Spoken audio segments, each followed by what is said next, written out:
Bem, nessa aula eu vou mostrar para você alguns conceitos sobre stop loss, ou seja, eu vou falar um pouquinho sobre stop loss financeiro, vou falar um pouquinho sobre stop loss técnico.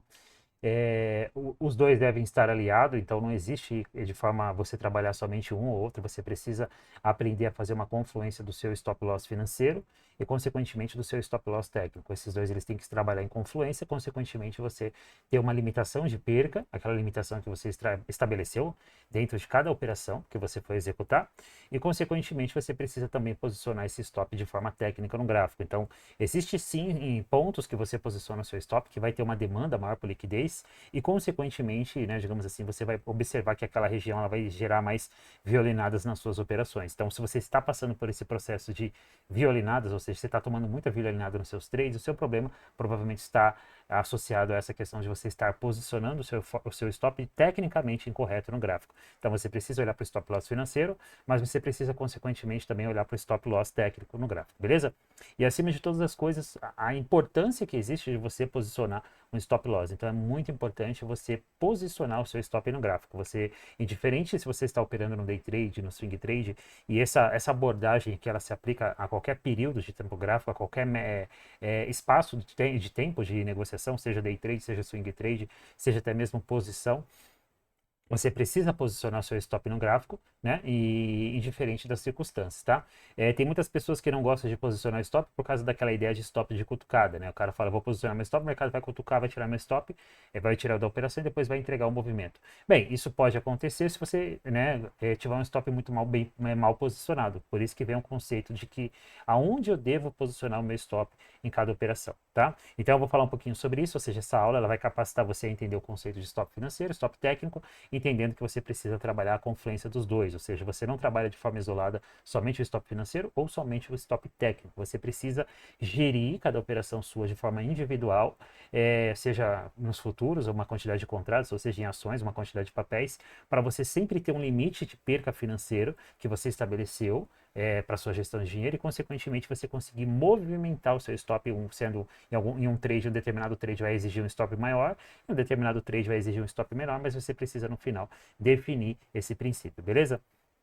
Deixa eu compartilhar a tela com você aqui, para você entender um pouquinho desses conceitos. Bem, então aqui eu tenho um exemplo bem simples, né, dessa abordagem, simulando, né, vou mostrar alguns exemplos aqui, um exemplo aqui nessa lousa, depois nós vamos para o Profit, que eu vou inclusive trazer um exemplo real de uma ou duas operações que eu fiz ao longo dessa semana, para vocês entenderem um pouquinho sobre esse conceito aí do stop loss, tá?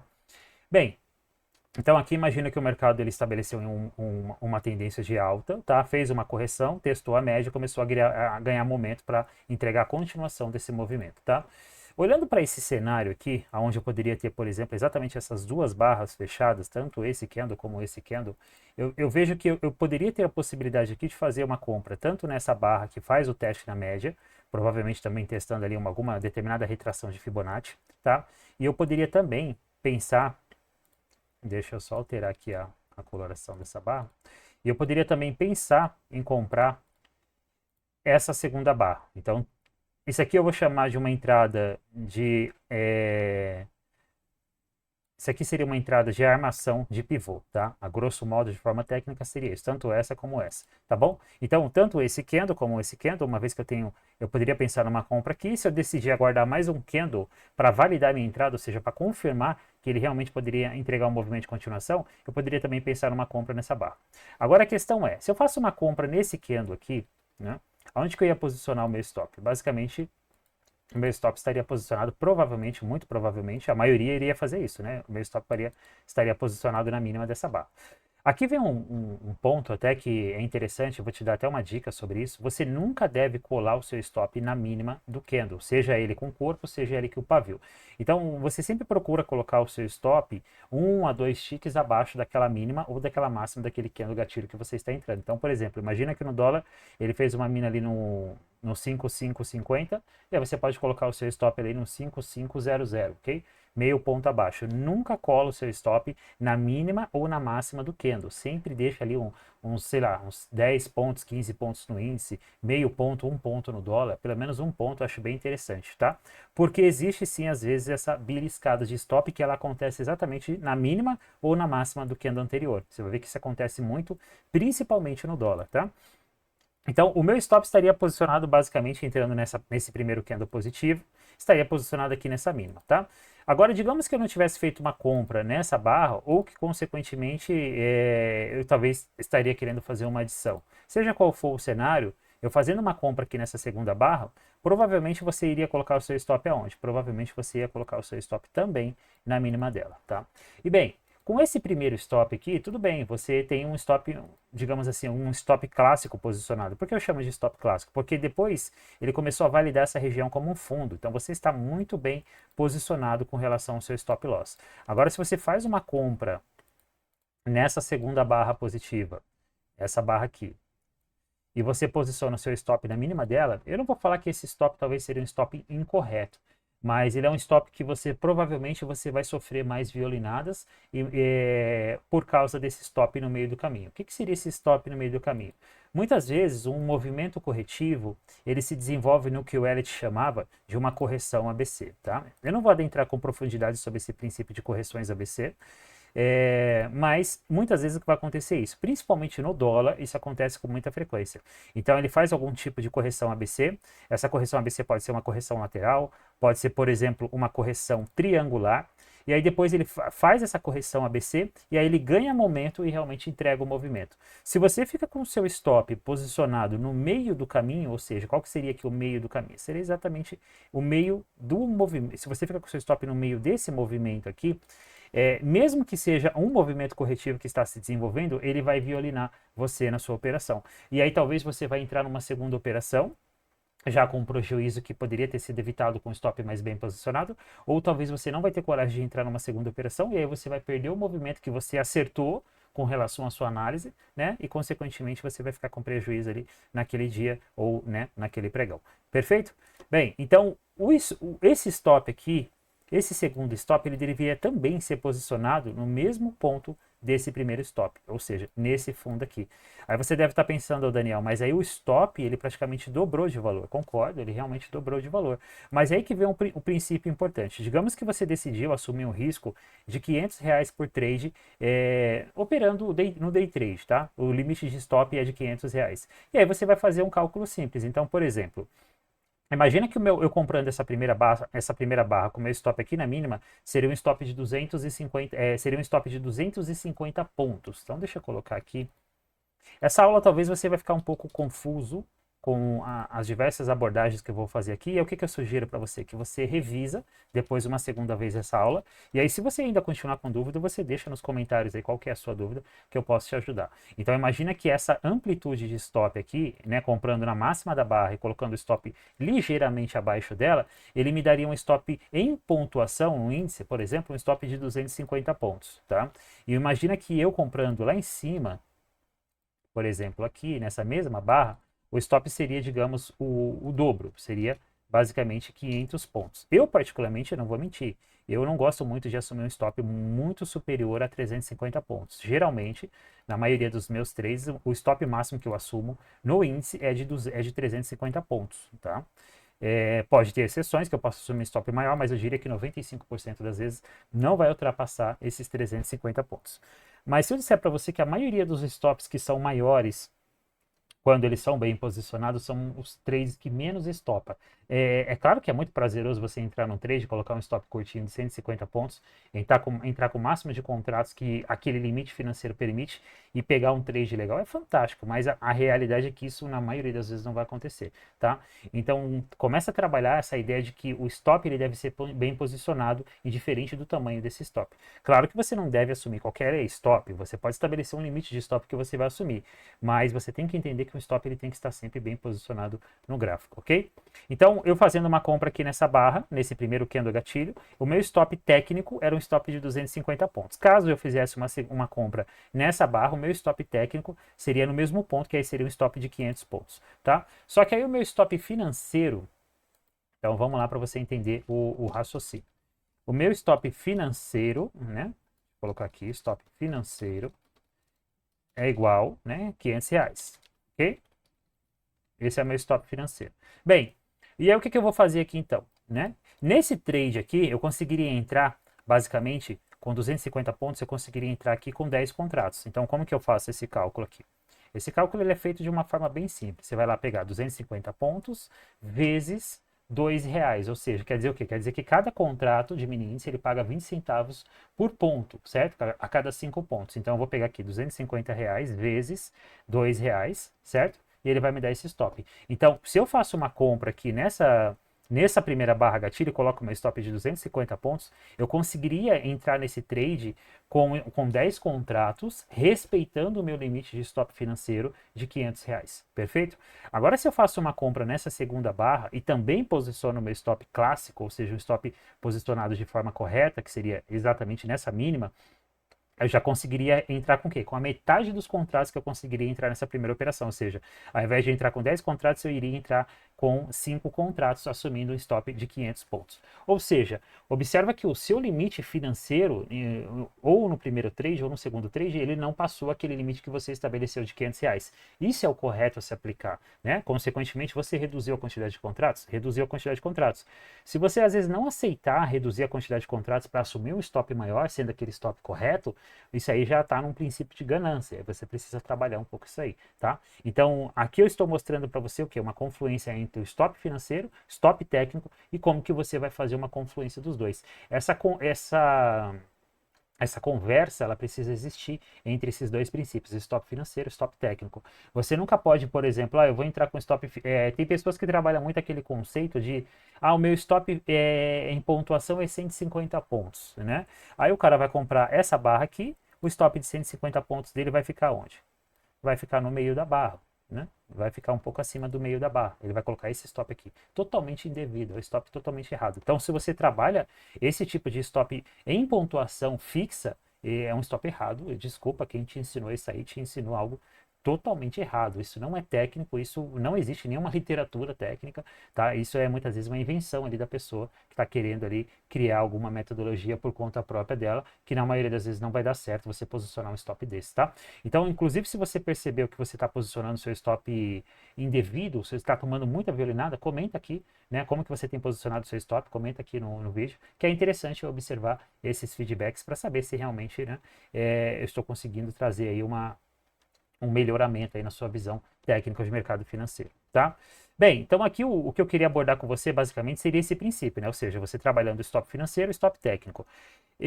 Deixa eu mostrar aqui agora, por exemplo, eu vou mostrar para vocês aqui duas operações que eu fiz na Vale nessa semana, foram duas operações de compra, para falar um pouquinho sobre esse conceito de stop, né? Ou seja, de posicionamento de stop, tá? Mas antes de eu abordar esse princípio, né? Eu quero apresentar para você o protocolo Bereshit, tá? O protocolo Bereshit é um ambiente educacional completo, onde eu estou lá com os alunos, né? Basicamente 2 vezes por semana, 2 vezes por mês, nós estamos fazendo encontro de mentorias, então a cada 15 dias nós estamos online, inclusive hoje foi dia de mentoria, tá? Então 2 vezes por semana você vai ter uma mentoria direto comigo, tá? Em grupo. Você vai ter 3 encontros semanais durante o pregão, no modo sala ao vivo, ou seja, tela compartilhada. Você vai ter uma consultoria gratuita direto comigo, então eu vou te dar uma consultoria individual, nós vamos combinar, vamos fazer uma conexão via Zoom, e eu vou te dar uma aula ali, uma consultoria, uma orientação sobre como que você pode, por exemplo, iniciar no mercado, qual que é a gestão, qual o capital, o que vai se adaptar melhor à sua realidade. Além disso, você tem acesso também ao curso Jornada Bereshit, que é um curso de 7 módulos, 30 aulas, onde você tem uma formação completa, tá, de análise técnica clássica, ou seja, price action para você operar, seja no day trade, seja no swing trade, seja futuro, seja ações, seja criptomoeda. Esse curso ele vai capacitar você, além de toda a estrutura de acompanhamento que eu acabei de citar, para você operar no mercado. E sou eu te dando suporte no curso, sou eu te dando suporte na sala ao vivo, né? Sou eu compartilhando tela com você, sou eu nas mentorias, sou eu na consultoria individual. Vou deixar o link aí na bio, entra lá e dá uma olhada. Bem, vamos lá. Então, olha só. Essa primeira operação, qual foi o contexto dela? Eu não vou me aprofundar muito em detalhes técnicos aqui de operação, não é o objetivo, tá? Mas nós já tínhamos a Vale trabalhando numa tendência de alta, movimento corretivo. No dia seguinte, ela já sai rompendo essa máxima anterior, tá? A máxima do dia com gap. Você vê que basicamente aí ela fez inclusive um testezinho na máxima, tá? E aí ela indica o quê? Ela indicou para mim o quê? A continuação da tendência de alta que já tinha estabelecida no dia anterior, tá? E aí você vê que ele faz aqui basicamente uma pequena correção, certo? Entrega esse movimento de alta e olha só, depois ele começa a fazer uma correção de candles internos, ou seja, se eu olhar para essa barra 10, ele me deixa aqui 1, 2, 3, 4 candles internos dentro dessa barra principal, que foi essa barra 10, né? Eu gosto muito desse evento que acontece. Ele é um evento que mostra muita força, né? Ou seja, ele mostra força compradora. E aí o que eu precisava aqui de alinhamento? Basicamente, 9 períodos alinhada, né? Já tinha acontecido aquele evento clássico, inclusive se você não assistiu, né? Eu falo sobre cruzamentos de médias e como você operar cruzamento de médias móveis de forma técnica. Tem uma aula aqui, tá? Eu vou deixar essa aula no final do card para você, no final do vídeo, para você assistir, tá bom?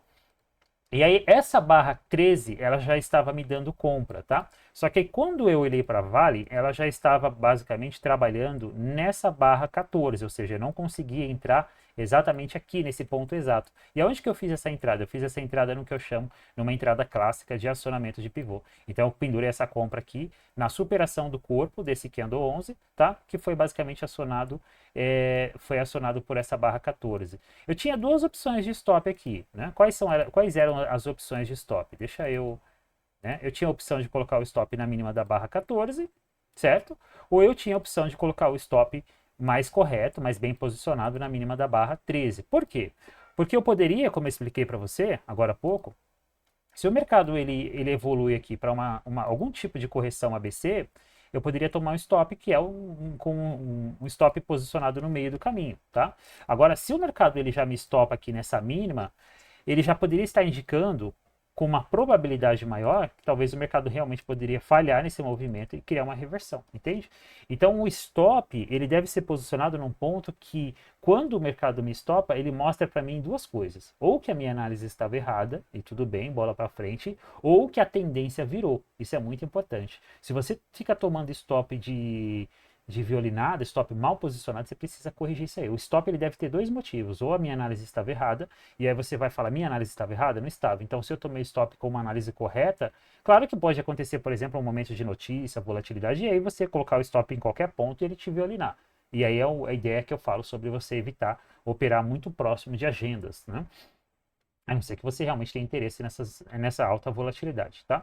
Mas o stop ele deve ser realmente um stop que, quando ele é acionado, dois motivos: ou porque a sua análise estava errada, tudo bem, ou porque realmente a tendência do mercado virou, tá? Então, se eu posiciono o stop aqui nesse candle 14, tudo bem, eu não teria tomado stop nesse trade, ok? Mas aonde que eu posicionei meu stop? Eu posicionei meu stop na barra 13. Claro, depois que o trade começou a se desenvolver, aqui foi uma operação que ofereceu um risco-retorno, pelo menos aí, de 2 para 1, né, de risco-retorno, mas ele andou muito mais, né? Ele ofereceu aí muito mais, mas eu peguei um trade aqui de 2 para 1 nessa operação, tá? Bem, segunda operação também na Vale, que aconteceu aí no dia seguinte, foi basicamente aqui, ó, tá? Então o mercado, mesma coisa, ele vinha, depois daquele movimento de alta daquele dia anterior, ele iniciou aqui um processo corretivo, né, um processo corretivo lateral, certo? E depois ele começou a mostrar para mim que ele realmente ia dar continuação. Então observa só que ele começa a romper essa máxima do dia anterior. Deixa eu traçar aqui essa linhazinha. Ele começa a romper essa máxima do dia anterior. Cadê? Saiu do nível aqui agora. Pronto. Voltei aqui. Olha só. Ele rompe, olha só, ele faz esse movimento de alta, faz esse movimento corretivo, faz um teste nessa região de preço, entra a liquidez nessa região, e esse candle 8 aqui, ele começa a indicar para mim um evento de bear trap. Bem, se você não conhece esse conceito de bear trap e bull trap, que é uma linguagem minha, eu deixei um e-book na descrição, lá na bio do meu Instagram. Então, se você não me segue lá no Instagram, acesse o Instagram, tem um link aqui, e lá vai ter um e-book, que é onde eu vou ensinar você o conceito desses padrões de bear trap e bull trap. Se você conseguir entender o raciocínio desse mecanismo de como funciona essa leitura que eu chamo de bear trap e bull trap, você basicamente já tem a leitura de 60% a 70% do comportamento do preço, perfeito? E aí o que eu fiz? Eu fiz uma compra aqui nessa barra 11, certo? Aquele princípio que eu falei para vocês, sempre colocando ação, eu considero, por exemplo, 1 centavo acima, tá? Então, por exemplo, esse candle aqui, ó, ele fez uma máxima para mim, uma máxima no 56,58. Então, onde que eu posso colocar essa compra aqui? 56,59, tá? É a mesma coisa o stop, tá? Qual que foi a mínima desse candle aqui? A mínima dele foi no 56,40. Onde que eu posso posicionar o meu stop? No 56,39. Pronto, aqui. Então, aqui, observa que eu tinha duas opções de posicionamento de stop. Deixa eu ajustar aqui para você. Deixa eu engrossar a linha para você conseguir visualizar melhor. Deixa eu ocultar uma média aqui para ficar mais claro aqui. Pronto. Então eu tinha um stop posicionado Eu poderia colocar um stop posicionado ligeiramente na mínima do candle gatilho, no qual foi o candle gatilho, candle 10, então eu poderia colocar um stop na mínima dele. Ou eu poderia colocar um stop, né, pouquíssimos pontos abaixo, alguns centavos abaixo, na mínima desse candle 9 que já estava configurando um fundo, tá? Olha só, aqui nesse caso, o mercado ele fez para mim ó, uma correção ABC. Então, olha só, ele fez esse movimento de alta, correção barra 9, barra 12, barra 13, olha só, e aí depois ele entrega o movimento, né? Então aqui basicamente você tem uma flâmula aqui nessa região, certo? Olha só, você tem uma flâmula aqui nessa região. Ok? Então, observa que é exatamente disso que eu estou falando. Muitas vezes, quando o movimento do preço ele se desenvolve numa correção ABC, isso é uma linguagem que está dentro da escola de Elliott, ele vai causar o quê? Ele vai causar esse movimento aqui, que pode, muitas vezes, se o seu stop estiver no meio do movimento, você ser estopado. Então, por exemplo, se eu coloco o meu stop aqui na barra 10, eu não teria sido estopado por muito poucos pontos, né? Ó, por uma porcentagem muito pequena, basicamente 0,05 pontos, ok? Bem, entrei nessa operação e também da mesma forma foi uma operação aí que andou no mínimo um risco-retorno de 2 para 1, né? Foi mais um trade interessante, tá? Bem, então, voltando aqui para a linha de pensamento o stop ele deve ser posicionado sempre de forma correta, de forma técnica no gráfico. Então você deve olhar para o seu limite financeiro, mas esse limite financeiro você vai variar ele como? De acordo com cada trade, e aí você vai colocar, vai ter operações que você vai entrar com mais contratos ou com mais papéis, se for uma ação, e vai ter ações que você vai ter trades que você vai entrar com menos contratos ou com menos papéis, dependendo. Mas o seu stop, você não precisa ultrapassar o seu stop financeiro para colocar um stop bem posicionado no gráfico, e consequentemente você deve evitar ficar colocando um stop mal posicionado porque você não quer aceitar reduzir a quantidade de contratos. Bem, é isso que eu queria compartilhar com você. Deixa aí seu like, deixa aí o que você realmente tá achando aqui das aulas, né? Porque é um tempinho afastado aí, mas estou de volta. Espero que você esteja gostando aí das nossas aulas. Se você não me segue lá no Instagram, segue lá, inclusive. Faz o download do e-book, lê o e-book, tenha paciência. É um e-book bem denso, tá? Ele tem mais de 40 páginas, inclusive é um e-book que a princípio eu ia vender esse e-book e aí eu decidi disponibilizar ele de forma gratuita para você. Beleza? É isso aí.